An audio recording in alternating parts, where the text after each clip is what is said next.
Ciao a tutti ragazzi, come abbiamo visto nel video dell'analisi dell'update 1.27, le ultime auto introdotte sembravano essere prestazionali almeno sulla carta per quanto riguarda la pista di Tokyo. La Giulia ve l'ho già portata, se non avete visto il video lo trovate all'interno della playlist Gran Turismo 7 all'interno del mio canale, è veramente una bomba. Oggi vi porto un'altra di quelle nuove macchine. Pensavo che fosse performante, ma certo non mi aspettavo che fosse così veloce. Sto parlando della Celica GT4. Andiamo insieme a vederla. Per gli appassionati di rally questa macchina sicuramente susciterà grandi emozioni e bei ricordi. Quello che ho fatto è renderla un po' più stradale e performante per Tokyo. Ormai abbiamo imparato, credo, a capire da subito, quando scendiamo in pista, di che pasta è fatta la macchina e se per Tokyo vada bene. La pista la sappiamo a memoria. Mettendo quest'auto in pista, la prima cosa che ho capito è che poteva terminare la gara senza soste. Ci ho lavorato molto, ci ho lavorato diversi giorni perché avevo intrapreso la strada sbagliata, ovvero quella di montare un turbocompressore ad alti regimi. Quindi il problema che avevo era col consumo del carburante, dovevo parzializzare la potenza veramente troppo. La guida diventava quasi noiosa, sebbene comunque chiudevo con un minuto di vantaggio sul secondo. Ma come avete capito non mi piace portare dei setup noiosi, perché comunque è vero che ci servono i soldi, ma è vero anche che è meglio farli divertendoci. Quest'auto non si guida come tutte le stradali che abbiamo provato sino a oggi sulla pista di Tokyo, tutt'altro. Non ho voluto togliere il suo DNA realistico, quindi quando siete in curva andate tranquillamente a dare gas, cercate la derapata, anche in inserimento curva cercate di farla scomporre perché comunque reagirà come un'auto da rally, quindi sarà facilmente controllabile. L'auto è sovrasterzante, se per voi è troppo e non riuscite a gestirlo, andate a lavorare sul comparto sospensioni. Vi basterà su questo setup che vedremo tra poco abbassarla leggermente al posteriore di un paio di punti, non di più, e provatela così. Per quanto riguarda la strategia gara, come vi ho anticipato, non bisogna fare sosta ai box. Installiamo gomme sport dure, ma dobbiamo gestire il carburante. Quindi guardate almeno un giro perché tutta la gara sarà uguale. Andiamo con la mappa 1 sui tratti rettilinei e cambiamo la mappa a 5 all'uscita dalla curva 2, spostiamo la mappa su 5 e facciamo tutto il tratto curvilineo con questa impostazione.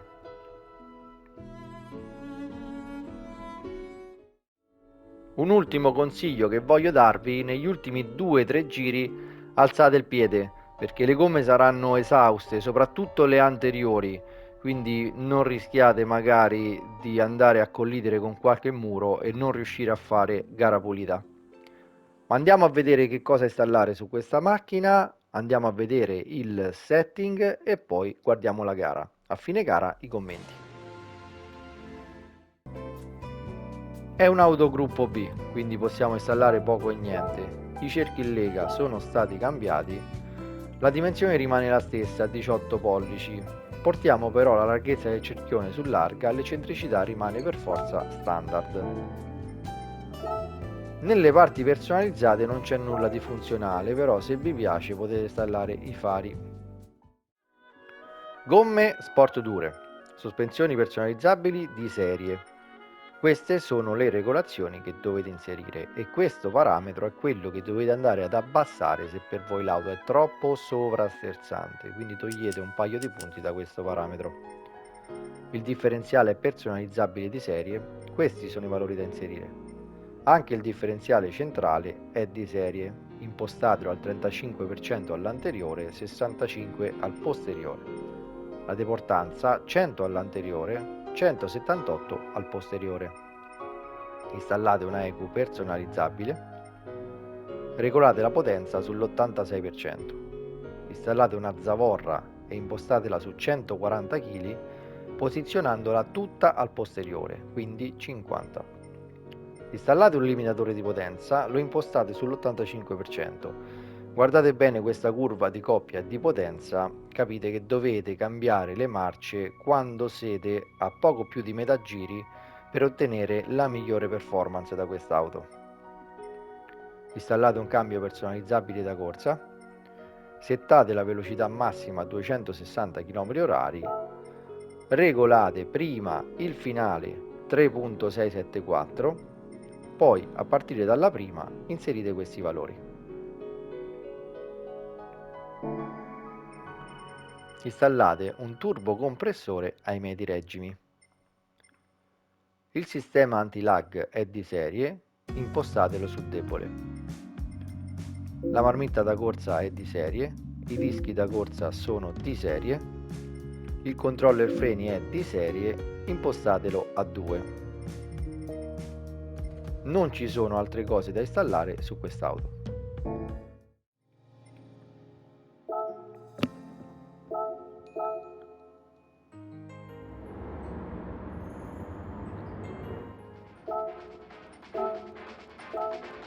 Per questa macchina ovviamente nessun aiuto tranne l'ABS, è un'auto da rally, gli aiuti la fanno solo andare male.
E voi ve l'aspettavate così performante? Io onestamente no, ma ne sono piacevolmente sorpreso. Credo che qualche altra gara ce la farò, perché mi diverte, perché sicuramente si possono togliere minimo 15 secondi sul tempo totale di gara ed è una delle macchine più veloci che abbia mai preparato su Tokyo. Tuttavia ho già pronta una piccola bomba, sta in lavorazione, è molto piccola, molto leggera, un motore swap con tantissimi cavalli e non è facile guidarla, ci sto lavorando, più che altro ci sto litigando. Se volete anticipazioni iscrivetevi al mio canale Instagram. Se invece volete seguire le live dello sviluppo di questo setup, seguitemi sul mio canale Twitch e iscrivetevi in modo che vi arriveranno le notifiche di quando sono in streaming. Se questo video vi è piaciuto lasciate un like, condividetelo, ma soprattutto iscrivetevi al canale per non perdere i successivi video. Ciao a tutti ragazzi, al prossimo video.